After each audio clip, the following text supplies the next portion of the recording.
Hello ভাই, আপনারা সবাই জানেন অন্য মানুষের বিপদে আপনারা যান নাই এবং সাহায্য করেন নাই।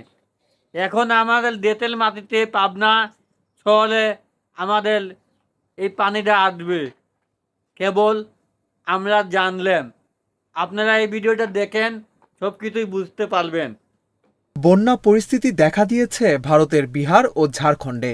এর জেরে ফারাক্কা ব্যারেজের সব গেট খুলে দিয়েছে দেশটি। সম্প্রতি এসব গেট খুলে দেওয়া হয়েছে বলে জানায় ব্যারেজ কর্তৃপক্ষ। এতে বাংলাদেশের বেশ কয়েকটি জেলায় বন্যার আশঙ্কা দেখা দিয়েছে। ভারতীয় সংবাদ মাধ্যম নিউজ 18-এর এক প্রতিবেদন থেকে এসব তথ্য জানা যায়। ফারাক্কা বাঁধের এসব গেট খুলে দেওয়ায় বন্যার আশঙ্কা তৈরি হয়েছে পশ্চিমবঙ্গের মুর্শিদাবাদ সহ বাংলাদেশের কয়েকটি জেলায়। বাংলাদেশের রাজশাহী, চাঁপাইনবাবগঞ্জ, পাবনা, সিরাজগঞ্জ, কুষ্টিয়া, রাজবাড়ী ও মানিকগঞ্জ সহ আশেপাশের জেলাগুলো প্লাবিত হবে বলে আশঙ্কা করা হচ্ছে। সংবাদ মাধ্যম নিউজ 18 বলছে, প্রবল বৃষ্টি আর বিহার, ঝাড়খণ্ড থেকে পানি ছাড়ার কারণে চাপ বাড়ছে ফারাক্কা ব্যারেজে। পানি ছাড়তে হচ্ছে এই ব্যারেজেও।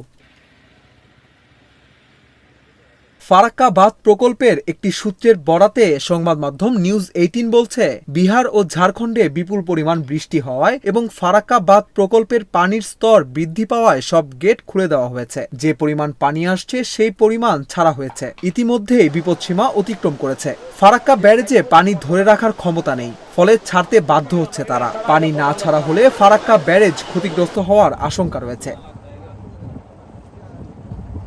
এই পানি ছাড়ার ফলে গঙ্গা থেকে বিভিন্ন গ্রাম ও মাঠে পানি প্রবেশ করছে বলে নিউজ 18-এর প্রতিবেদনে বলা হয়।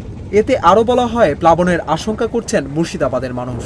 বিহার, ঝাড়খণ্ড সহ গঙ্গার উচ্চ অববাহিকায় ব্যাপক বৃষ্টি হয়েছে, যার ফলে হু হু করে বাড়ছে গঙ্গার পানির স্তর।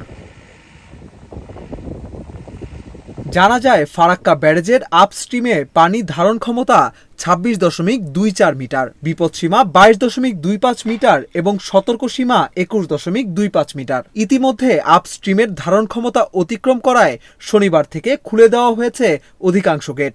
ইতিমধ্যে 11 লাখ কিউসিকের বেশি পানি ছাড়া হচ্ছে ব্যারেজ থেকে। যদিও পদ্মায় পানি বাড়ায় প্লাবনের পরিমাণ আরও বাড়ছে।